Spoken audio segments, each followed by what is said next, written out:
Hey guys, ChaoticMeatball here, and welcome back to the FireRed and LeafGreen 386 challenge, where we go through FireRed and LeafGreen with each and every unevolved Pokemon and see how well they stack up. And now it's time for the last Johto starter, Totodile. So, Totodile has a pretty big advantage over the other two starters, since we have access to a super effective move in the form of Ice Beam and Blizzard for both the rivals Pidgeot and Venusaur, some really tough Pokemon that he's gonna have. But there are a few tough spots that I'm sure I'm gonna run across. However, I think I'm going to tackle this one slightly differently than the last two. Anyway, let's go right into it. If you need a refresher on the rules, go check out the other two videos in the series. I'll leave them in the description below.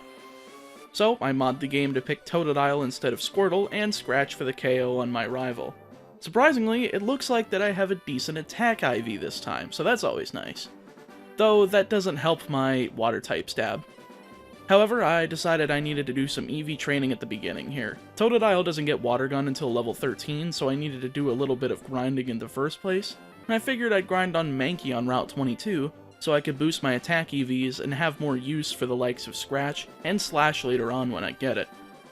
I actually fought the optional rival battle here, which is the first time I've done that so far, and it went pretty easily since I was able to 3-shot the Pidgey and 2-shot the Bulbasaur thanks to a critical Scratch. I think this is a good sign of things to come. Anyway, I got to level 14 in the forest and learned Water Gun, allowing me to fight the Light Years trainer in Brock's gym, get to level 15, and fight Brock. And wouldn't you know, he's a one-shot sweep. Kind of expected for a water type, but I'm happy nonetheless. Same process as the last two runs though, fight all the trainers on Route 3 and in Mount Moon, and emerge in Cerulean. However, we can actually utilize the Mega Punch and Mega Kick tutors here on Route 4. Unlike the last two runs, Totodile can actually learn these moves, so I go ahead and give it Mega Punch since I need something strong to take down Misty that is neutral, and actually went for her straight away instead of fighting the rival. She's not too bad, though I did lose my first two attempts thanks to Confusion. I don't know how she got Confusion on her first Water Pulse both times, but oh well. Staryu is a 2-shot, and Starmie is a 3-shot with Bite, Scratch, and another Bite. Sometimes you just have those battles that decide to be annoying every once in a while, and Misty is definitely that for me in my Kanto playthroughs. I grabbed the Hidden Rare Candy and fought Rival 2, which actually isn't too bad all things considered, since usually his Pidgeot gets off Sand Attack, but I managed to take it down with a Mega Punch and Water Gun before he could. Bulbasaur is a 2-shot with Mega Punch, though it Leech Seeds me, and it almost costed me the battle, since after I one-shot Aber with Bite, I missed Mega Punch on Rattata, but it led me to me winning with just 13 HP, so not terrible, but I really need to get Slash so I can do reliable physical damage. Since Bite in this generation is actually special since the entire Dark type is special, so Bite's really not going to do me all too much good for very long. Anyway, routes 24, 25, 6, and the SSN go completely fine, nothing really here to talk about. Though I definitely could have made the fights easier if I had taught Totodile Water Pulse immediately that I got from Misty, but oh well. Water Gun worked just fine for what I needed at the time. Rival 3 is basically the same as Rival 2, though I finally gave Totodile Water Pulse for this fight. Pidgeotto goes down to 2 bites after flinching, Ivysaur flinches as well before poisoning me, but goes down after another bite. I learned Slash, but I used Water Pulse to get Raticate into the red, KOing it off of Confusion damage, and Kadabra goes down to a single Slash, winning me the fight. I have to make sure I look out for those status moves on Ivysaur and later Venusaur, since those things can definitely screw me up if I'm not careful, and Lord knows I don't need that to happen at all. I actually attempted to fight Lieutenant Surge before leaving, but I got destroyed thanks to his Raichu's Shockwave, so I said screw it, I don't need to fight him for now, I'll do it after Route 11. And after Route 11, I did. And I got a bit more EXP and fought him again with a bit better luck. Voltorb is his lead and he goes down to a single Water Pulse after hitting me with Screech. Pikachu's a one-shot with Water Pulse as well, but Raichu paralyzes me and uses a double team. I'm feeling some deja vu from the Cyndaquil run, but he begins to wail on me with the 2 Shockwaves before I get a high roll on Water Pulse, KOing for the win. I admit I should have used my prior knowledge and used a Cherry Berry here, so that I would have been pretty much good instead of it being luck-based, but I'm completely okay with the outcome since I still won, there's nothing to debate about that. Routes 9, 10, Rock Tunnel, and 8 were the next targets of course, especially since Erica uses grass types, and I need to make sure I'm a high enough level to fight them without immediately going down due to some flower touching Totodile or something stupid like that, so the Rocket Hideout was an ideal choice for the next area to go to. I was level 47 before fighting Giovanni, which is pretty good since he's only in the mid-20s. Onyx is a one-shot with Water Gun, Rhyhorn's a one-shot with Water Pulse, Kangaskhan hits Fake Out and Tail Whip, but it goes down to 2 Water Pulses, a Water Gun, and another Water Pulse. That thing is quite bulky, and I would love to see how low a level I could beat this game with it at some point. Maybe after all of the unevolved Pokemon, we could take the Pokemon that don't evolve at all, and see if we can win with minimum battles or something. Anyway, time for Erica's gym. Her gym trainers go down to Slash pretty easily, though now that I think about it, I definitely could have gotten Ice Beam for this gym and been completely untouchable, but again, hindsight is 2020 and this isn't a scientific list of what Pokemon are best to do challenge runs with, but I digress. Erica starts with Victory Bell and goes down to 2 slashes, though it attempts to paralyze me, which, knowing from experience, I made sure to have a Cherry Berry. Tangela goes down to 2 slashes after getting off a Giga Drain, and Vileplume is a one-shot with a critical slash. Not bad, I'm actually proud that I got through it without Ice Beam, though we'll be seeing that move later, of course. Time for Rival 4, and he's almost got a full team, but Slash is a one-shot to Pidgeotto and barely doesn't KO Ivysaur before he poisons me, succumbing to another Slash afterwards. Gyarados is a one-shot after a critical, Growlithe is a one-shot with Water Pulse, and Kadabra goes down to a single Slash, even after 2 attack drops thanks to Intimidate, proving once again that the Aberline does not understand what a defense stat is. Whoops. The Ghost and Team Rocket once again are no match for me though, leading to me getting the Pokeflute and moving on through routes 12, 13, 14, 15, and the cycling round down to Fuchsia City. And it's time to get the Water-type move that I can use reliably and be the best thing in the game, Surf. As well as Double Team. We can't ever forget about this TM. There's actually nothing in Johto that can't learn it if I recall correctly. I taught Surf to Totodile and went straight for Koga, since I figured I'd just see what I could do. Luckily, I got Hydro Pump on my way here as well, so I have that in case Surf isn't a one-shot, which sometimes it won't be. Koga leads with Coughing, which is a one-shot with Surf. Muck barely takes less than half from Surf, so I KO it with Hydro Pump after getting hit with Toxic. The second Coughing is a one-shot with Surf, and Wheezing goes down to 2 Surfs after it wastes its time with Smokescreen. I am very pleased with that, and now I can use Surf outside of battle, which means it's time to go after Blaine. So, why the heck not? I skipped completely over the Sylph Company for the time being, since I'd much rather go after a Fire-type trainer since everything over there is a pushover with Surf and Hydro Pump. So after clearing out the water routes of their trainers, as well as the Pokemon Mansion, it's time for the probably second easiest gym leader in the run? Mostly because he requires me to press the A button and use the D-pad much more than Brock did, though everything is basically a one-shot.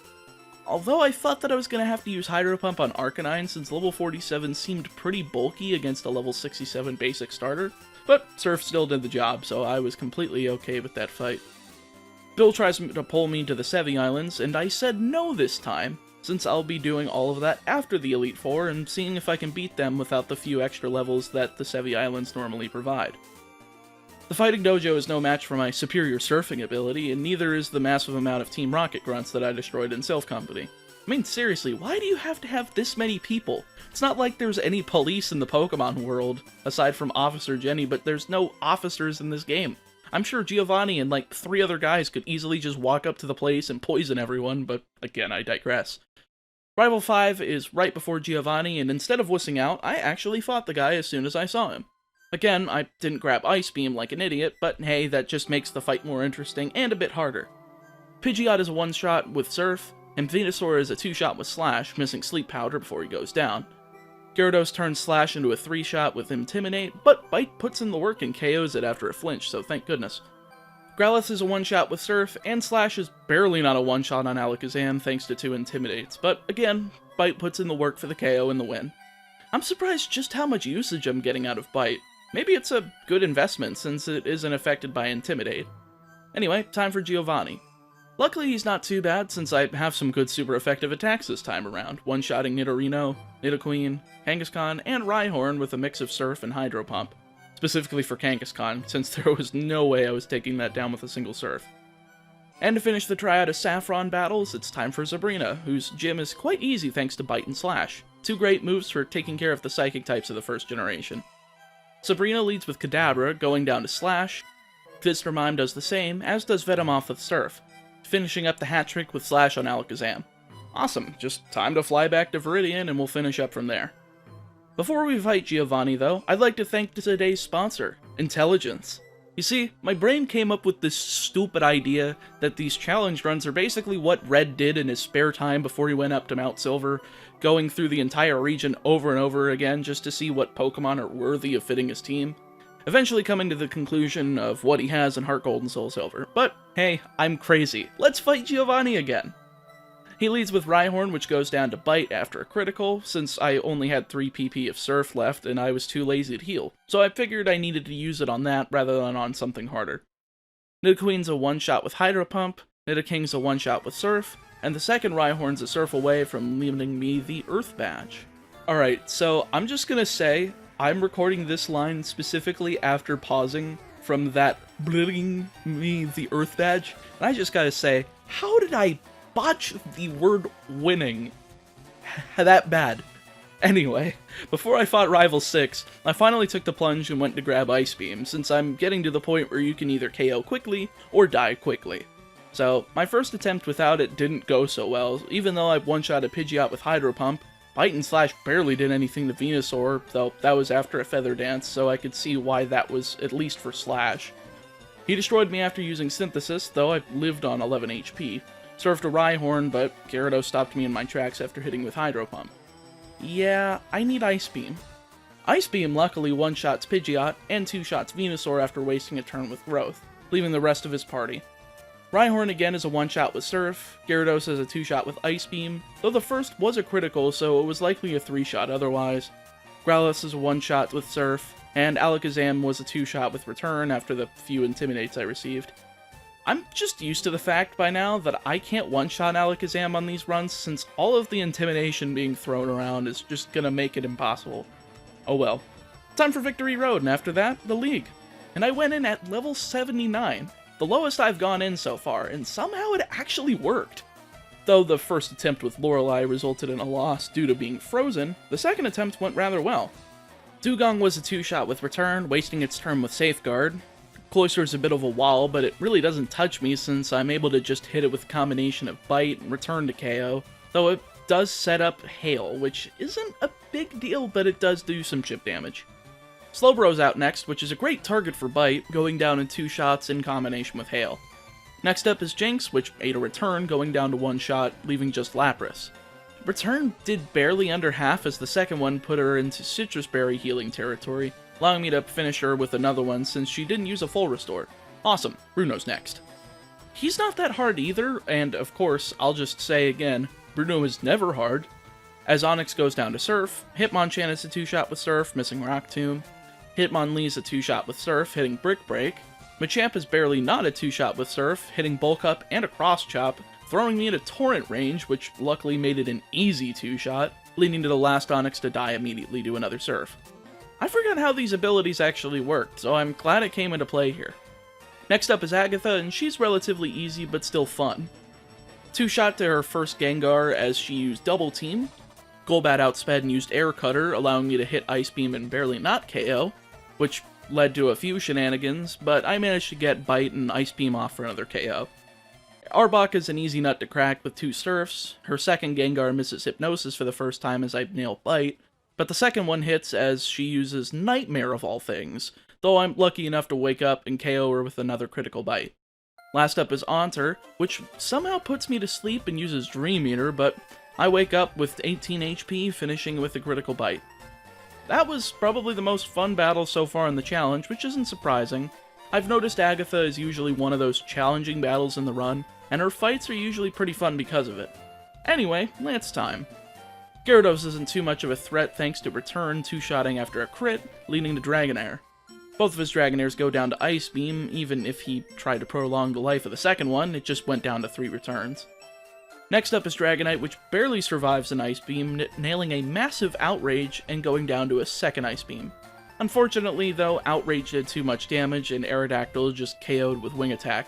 Whoops. Second attempt goes much better though as I freeze Gyarados, but of course I accidentally knock it into full restore territory, but strangely enough I get the same crit luck with Return, so that was kinda cool. The next two Dragonairs went down to Ice Beam, the second of which being a crit, leading to Dragonite at full HP, which is yet another crit with Ice Beam. So awesome. Though I misclick with Ice Beam on Aerodactyl, He tries healing, and then I use Surf. So, one more battle until the Sevi Islands, I guess. Yeah, isn't that the most exciting thing I could say? I sure think so. Anyway, enough jokes. The rival's toast. Pidgeot outspeeds and uses Sand Attack, though I freeze with Ice Beam, then I proceed to miss literally 3 times in a row with Return. Finally KOing on the 4th, I hate Sand Attack. Next up is Venusaur, which does the same growth mess up, though it has a Citrus Berry, and then it was dumb enough to use Solar Beam, so it couldn't heal, and I just KO'd with Return. Nice. Alakazam barely didn't go down to Return, nailing me with Psychic, and knocking me to 8 HP. And it uses Future Sight, dooming me, but I may as well give up now, but I figured I'd knock out Rhydon for fun. Second attempt goes much better though, as it did with Lance, as Ice Beam is a one-shot this time on Pidgeot, leading to Venusaur. Luckily, it goes down to 2 of them as well, leading to Alakazam, which is a one-shot with Return, since he sent it out before Gyarados or Arcanine. I guess I got a lot better luck on this one. Rhydon's a one-shot with Surf, and out comes Gyarados, and luckily Return and Ice Beam do a number on him, but I get some freeze action off, so I use my newly learned Double Team to max out my evasion for the rest of the battle. He tries stalling for some time and a few full restores, but it's not enough to take me down, even though he literally used 4 of them. I wish I could use 4 full restores in a battle, but no, that would be too convenient. Oh well, I live on 1 HP as he keeps landing Thrashes, leading to Arcanine. Luckily, my double teams finally won, as he missed with extreme speed, allowing me to KO with Surf, winning me the fight, and wow, that was scary. I legit thought that I was going down. Anyway, time for the Sevi Islands. Luckily, there aren't any bosses on anything other than 5 Island, which are a cinch to take down with Totodile. Both admins barely put up a fight, as the first tried to last with Minimize on Muck, but I just took it out with Surf. Vileplume's a one-shot with Ice Beam, and Arbok is a 2-shot with Ice Beam. Next one is even easier, since Golbat is a one-shot with Ice Beam, Weezing's a one-shot with Surf, and Houndoom is a one-shot with Surf. Bye-bye, Team Rocket. See ya again with another Pokemon. So, something I realized was that in my previous runs, I neglected 7 Island, thinking that it just had the Trainer Tower, and that was it. But now that I'm actually thinking about it, the move tutor for Swords Dance, as well as quite a few powerful trainers, are there as well, so I'll be sure to keep that in mind for any Pokemon that can get it. I didn't use it for Totodile since I didn't think Return really needed a boost, but it might be useful for the non-starter Pokemon that are much weaker. Anyway, back to the league we go. Lorelei's not too bad on the rematch, as Dugong is a 2-shot with Return, though it manages to get a Surf off due to Double Team. Lapras is a 2-shot as well, even though it has Thunder of all things. Geez, that did a lot of damage. Cloyster is a 2-shot with Return and Surf thanks to Rain Dance.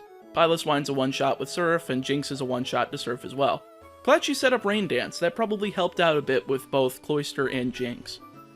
Bruno's not hard either, since the Steelix is still weak to Surf. Hitmonlee's a 2-shot, even though he tried delaying the inevitable by healing.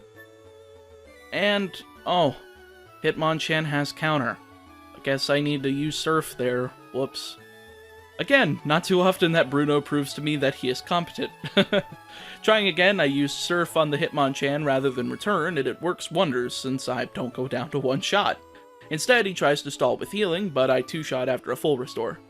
Machamp is a 2-shot, missing Cross Chop, leading to his last Steelix, which is a 1-shot. I love when I can do an Elite Four member and not get hit once. Anyway, Agatha is yet again another fun fight, even though she puts me to sleep and kills me straight away on my first attempt. But I give it a Chesto Berry, and it's time to fight again. This allows me to double team up, since she didn't hit me with one until I had 3 double teams. So I max it out and start attacking with Surf, barely not one-shotting as she uses a full restore. She gives up after the first one, allowing it to go down after 2 more Surfs. Misdreavus is out next, which takes 2 Surfs with no healing in between. Arbok barely stays in the yellow, going down to a second Surf. Her level 70 Gengar manages to hit 2 Thunderbolts, basically bypassing my double teams and making me try again. Boy, I love the type coverage of Elite Four Round 2, specifically Lorelei, Agatha, and frickin' the rival have so many good moves to just kill you. It's way harder than actual Gen 1, which is completely why I have to use these strategies. Because I've noticed in the comments below that it's like, if every single run is going to be just double team spam to win, then you're gonna be kind of disappointed, since some Pokemon just need to do that, or else they're not gonna live. Anyway, trying again and making it back to the same part, she misses with Thunderbolt this time, so I'm able to KO the Gengar without any problems. I guess that she just got lucky that time. Crobat is a 2-shot after a Surf and Ice Beam, leading to the victory. Only 2 more trainers left, and I only just hit the max level. Honestly think I could have pulled this off at around level 97, but hey, max level is always nice when you have a Pokemon that's probably equivalent to a level 65 version of its final evolution. Anyway, Lance leads with his Thunder Waving Gyarados and totally wrecks me, since I thought I was going to be able to do more than half with Ice Beam. Alas, I failed to do so and only got through to his level 72 Dragonite, which again used Thunderbolt to take me out. Boy, Thunderbolt seems to be the bane of my existence, either in the form of Thunder or Thunderbolt in this Elite Four Round 2. Anyway, on my 4th attempt, I managed to get them up without him paralyzing me, KOing it with 2 Surfs and a return. Awesome. The biggest threat is out of the way. Dragonite is a 1-shot with Ice Beam, the weaker Dragonite is also a 1-shot, and here's the biggest wall of the battle, Kingdra. I tried to use Return and Ice Beam, but it knocked into a full restore territory twice, leading to me just clicking Return and getting a crit on the 3rd go-around. His last Pokemon is Aerodactyl, which is a simple 1-shot with Surf. Bye-bye, Lance. See ya 2 days from now. Time for the champion, and he's really not all that bad either. And somehow I actually won on the first try. Heracross just had no luck with Rock Tomb, allowing me to set up double teams consistently without any speed drops. Even the occasional Mega Horn didn't land, which I guess is to be expected, with it having poor accuracy and all that is. But Surf is a 2-shot after I get 6 double teams up, leading to the big, bad Tyranitar. Luckily, I have plenty of health to survive an Aerial Ace, leading to me KOing after he uses a full restore. Of course, Sandstream is up, and Venusaur is a bit of a threat at level 75, but Ice Beam is an easy 2-shot, and for some reason it sets up Sunny Day, getting rid of Sandstorm. My savior. Thank you. Though I admit that I would have appreciated that he didn't get rid of it, since Alakazam was barely not a 1-shot with Return, and that Sandstorm damage would have prevented 2 full restores, but beggars can't be choosers. Gyarados is up next and tries for Hyper Beam multiple times actually, and even after a Dragon Dance, it didn't land or else I would have been toast. 3 Ice Beams is enough to take it down, leading to Arcanine, and as anticlimactic it is, Surf is a 1-shot, winning me the challenge at 10 hours and 23 minutes. So close to the sub 10 mark I'm wishing for. But we're getting there, and I think I'll be able to hit it with one of these Pokemon coming up soon. And now that we have a few runs for a sample size, let's look at the chart. I'll be updating this with each and every run, and I'm actually surprised, an hour and a half lower than Cyndaquil. I might actually try the first 2 runs again now that I've got a route in my spare time, but wow. I'm surprised just how much of a gap there is between Chikorita and the other 2 starters. I mean, an F rank is the worst it can do, but geez. I at least thought it would be a D rank, maybe C, but alas, it's clear that the other Pokemon can do it at a much better time. I'll probably adjust these ranking as time goes on, like if Pokemon prove to me that they can beat the game in less than 9 hours, I'll probably shift everything by an hour, which would move Cyndaquil to B rank, but that's in the future. Anyway, thank you guys so much for watching, and I'll see you guys next time with Sentret. I'm sure that'll be a fun Pokemon, won't it? Thank you so much for watching the video. If you enjoyed this, make sure to click on the other videos on screen, you'll probably enjoy them too. And if you really enjoyed this video and want to help support me making more content like this, be sure to join my channel as a member to get access to videos 24 hours early, as well as to my Patreon, where you can get access to the same 24-hour early privilege, along with many other cool perks such as tabs for my covers and medleys, challenge requests, private chats, and other cool stuff. Stay safe, stay healthy, I'll see you next time.